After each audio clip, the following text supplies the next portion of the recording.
পৌষ মাসের প্রতিটি সোমবার ভুলেও করবেন না এই 5টি কাজ। মহাদেব শিব যেমন অত্যন্তই আপনার প্রতি রুষ্ট হবেন, ঠিক তেমনই আপনার জীবনে নেমে আসতে পারে অমঙ্গল।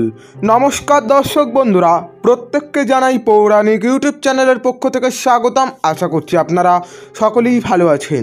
বন্ধুরা, আজ আমি এই ভিডিওর মাধ্যমে একটি অত্যন্ত গুরুত্বপূর্ণ বিষয় নিয়ে তুলে ধরব এবং বলে রাখি, এই পৌষ মাস যেমন মা লক্ষ্মীর একটি অত্যন্ত প্রিয় মাস, ঠিক তেমনই আপনারা সকলেই জানেন যে পৌষ মাসের প্রতিটি সোমবার হলো মহাদেবের বার, অর্থাৎ দেবাদিদেব মহাদেবের এই দিন যদি পুজো আরাধনা করা হয় নিশ্চিতভাবে ফল লাভ করা হয়।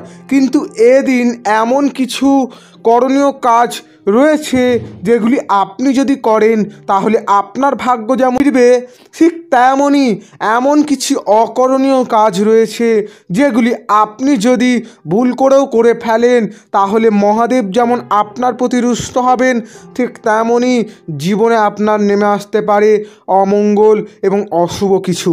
তাই বন্ধুরা, আমি আপনাদের উদ্দেশ্যে জানাবো, আজকের এই ভিডিওটি সম্পূর্ণ দেখুন। আশা করছি আপনাদের অনেক উপকারে আসবে এবং আপনারা জানতে পারবেন যে মহাদেবের বার পৌষ মাসের প্রতিটি সোমবারে আপনারা কি কি করবেন না বা কি কি দিকে একটু খেয়াল রাখবেন। তো কোন সেই কাজ যেগুলি আপনারা করবেন না বিস্তারিত জানাবো আজকের এই ভিডিওতে। ভিডিওটি সম্পূর্ণ দেখুন, আশা করছি আপনাদের ভালো লাগবে, আমি আপনাদের উপকৃত করতে পারবো। ভিডিওটি সম্পূর্ণ দেখার পর যদি আপনাদের ভালো লেগে থাকে অবশ্যই একটি লাইক করবেন, বন্ধুদের মাঝে শেয়ার করে দেবেন এবং এই চ্যানেলে প্রতিনিয়ত হিন্দু সনাতন ধর্মের বিভিন্ন ভিডিও পেতে অবশ্যই চ্যানেলটিকে সাবস্ক্রাইব করে পাশে থাকা নোটিফিকেশন বেল অন করে রাখবেন। তাহলে বন্ধুরা চলুন শুরু করি আজকের এই ভিডিও। বন্ধুরা, আমি প্রথমেই আপনাদের উদ্দেশ্যে একটি কথা জানিয়ে রাখবো।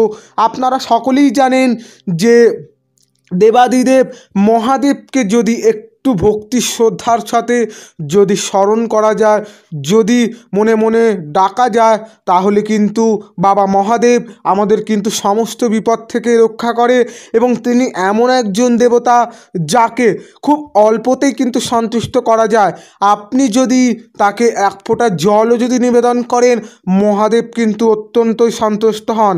এবং একই সঙ্গে আপনাদের উদ্দেশ্যে আরও কয়েকটি বিষয় অবগত করব, আর সেটি হলো সোমবার যারা মহাদেবের ভক্তগণ রয়েছেন এবং অগণিত এই ভক্তগণ সোমবার কিন্তু বিশেষ আরাধনার সাথে মহাদেবের পুজো আরাধনার চেষ্টা করবেন। হ্যাঁ বন্ধুরা, আপনি যদি এই পৌষ মাসের প্রতিটি সোমবার মহাদেবের বিশেষভাবে বিশেষ গুরুত্ব সহকারে যদি মহাদেবের আরাধনা করেন, নিশ্চিত ফল আপনাকে ভোগ করতেই হবে এবং একই সঙ্গে আপনার জীবনে আসবে যেমন সুখ সমৃদ্ধি, ঠিক তেমনই আপনার পরিবারের সকলেই ভালো থাকবেন, সুখে থাকবেন। এবং একই সঙ্গে বলে রাখি, এই সোমবার মহাদেবের যে অত্যন্ত প্রিয় জিনিস, সেই প্রিয় জিনিসগুলি কিন্তু নিবেদন করতে ভুলবেন না। প্রথমেই আমি আপনাদের উদ্দেশ্যে জানাবো আকন্দ ফুল। হ্যাঁ বন্ধুরা, মহাদেবের একটি অত্যন্ত প্রিয় ফুল আকন্দ ফুল। এই আকন্দ ফুল কিন্তু আপনারা পুজো আরাধনার সময় কিন্তু নিবেদন করতে ভুলবেন না। এর পাশাপাশি কিন্তু আমি আপনাদের জানাবো আপনারা বেলপাতাও কিন্তু নিবেদন করবেন অবশ্যই, এবং নীলকণ্ঠ ফুলও কিন্তু আপনারা নিবেদন করতে পারেন। এবং একই সঙ্গে আপনাদের উদ্দেশ্যে আরও বেশ কয়েকটি বিষয় আপনাদের জানাবো, নিশ্চিত ফল আপনাকে দেবেই দেবে। এবং একই সঙ্গে এই সোমবার কিন্তু পৌষ মাসের প্রতিটি সোমবার ভুলেও এই সমস্ত কাজ আপনারা করতে যাবেন না।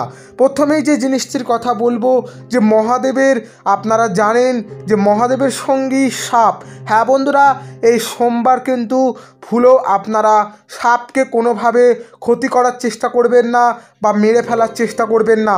যদি করেন তাহলে মনে রাখবেন আপনার জীবনে কিন্তু খুব শীঘ্রই অমঙ্গল নেমে আসতে চলেছে এবং আপনি মহাদেবের কোপে রুষ্ট হয়েছেন। হ্যাঁ বন্ধুরা, তাই ভুলেও সোমবার আপনারা কখনোই সাপ জাতীয় কোনো জিনিসকে কিন্তু মারবেন না বা ক্ষতি করার চেষ্টা করবেন না। দ্বিতীয় যে জিনিসটির কথা জানাবো সেটি হলো, যারা মহাদেবের ভক্তগণ রয়েছেন তারা অবশ্যই আমাকে কমেন্ট করে জানাবেন জয় মহাদেব, জয় মহাদেব। এবং বলে রাখি, অবশ্যই যখন আপনারা পুজো আরাধনা করবেন অবশ্যই নিরামিষ আহার গ্রহণ করবেন সেদিন, এবং অবশ্যই উপবাস করে কিন্তু আপনারা মহাদেবের আরাধনা করবেন। এবং পুজো শুরু হওয়ার পর আপনারা কিন্তু নিরামিষ আহার গ্রহণ করার চেষ্টা করবেন না কোনোভাবেই, অর্থাৎ সেদিন যেমন কোনো মতেই আমিষ খাবার খাবেন না, ঠিক তেমনই পুজো শেষ না হওয়া পর্যন্ত আপনারা কখনোই উপবাস ভঙ্গ করবেন না, নইলে আপনার জীবনে কিন্তু খারাপ কিছু নেমে আসতে পারে। তৃতীয় যে জিনিসটির কথা বলবো সেটি হলো, আপনারা এদিন অবশ্যই কিন্তু মাছকে আটার গুলি খাওয়ান। হ্যাঁ বন্ধুরা, অর্থনৈতিকভাবে সমৃদ্ধি পেতে এবং জীবনে সুখ শান্তি ফেরাতে অবশ্যই এদিন মাছকে আটার গুলি খাওয়ান, অর্থাৎ সোমবার। এবং কোনো মতেই কিন্তু আপনারা মাছকে ক্ষতি করার চেষ্টা করবেন না। এবং আপনার জীবনে যদি কোনো রকম বিপদ না দেখতে চান তাহলে অবশ্যই এই সব কাজ থেকে আপনারা বিরত থাকুন। হ্যাঁ বন্ধুরা, এবং একই সঙ্গে আপনাদের উদ্দেশ্যে বলে রাখি, শিবলিঙ্গ আপনার যদি বাড়িতে থেকে থাকে অবশ্যই কিন্তু বেশ কয়েকটি দিক কিন্তু আমাদের মেনে চলা উচিত। সে সম্পর্কে একটি ভিডিও আমাদের চ্যানেলে ইতিমধ্যে রয়েছে, আপনারা যদি জানতে চান অবশ্যই আই বাটনে ক্লিক করে অথবা ডেসক্রিপশন বক্স চেক করে কিন্তু আপনারা সরাসরি দেখে নিতে পারেন। অবশ্যই হয়তো প্রত্যেক হিন্দু সনাতন ধর্মের মানুষের বাড়িতে শিবলিঙ্গ আছে, তবে শিবলিঙ্গ থাকলে বেশ কয়েকটি নিয়ম কিন্তু আমাদের মেনে চলা উচিত, বিশেষ করে প্রতি বছর এবং প্রতি বছরে প্রতিটি সোমবার। হ্যাঁ বন্ধুরা, একটু খেয়াল রাখবেন এ বিষয়ে। এবং একই সঙ্গে এদিন কিন্তু শিবলিঙ্গে সাদা চন্দন কিন্তু নিবেদন করতে ভুলবেন না। হ্যাঁ বন্ধুরা, সাদা চন্দন দিয়ে আপনারা তিলক কেটে দেবেন, এতে কিন্তু বাবা মহাদেব অত্যন্তই আপনার প্রতি প্রসন্ন হবেন।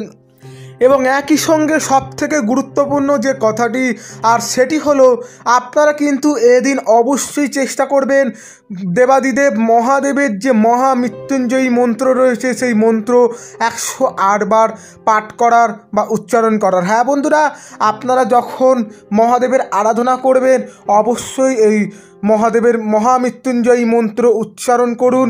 আপনার জীবনে সমস্ত দুঃখ কষ্ট যেমন জীবন থেকে বিদায় নেবে, ঠিক তেমনই আপনার জীবন হবে সুন্দর থেকে সুন্দরতর, এবং আপনি প্রতিটি মুহূর্ত উপভোগ করবেন। তাই অবশ্যই চেষ্টা করুন, আজ আমি আপনাদের যে যে বিষয়ে জানালাম এইগুলি মেনে চলার, নিশ্চিত ফল আপনাকে দেবেই দেবে। বন্ধুরা, এই ছিল আজকের এই ভিডিওটি যদি ভালো লেগে থাকে অবশ্যই একটি লাইক করে দেবেন, বন্ধুদের মাঝে শেয়ার করে দেবেন, এবং চ্যানেলে এই ধরনের ভিডিও পেতে চ্যানেলটিকে অবশ্যই সাবস্ক্রাইব করে পাশে থাকা নোটিফিকেশান বেল অন করে রাখবেন।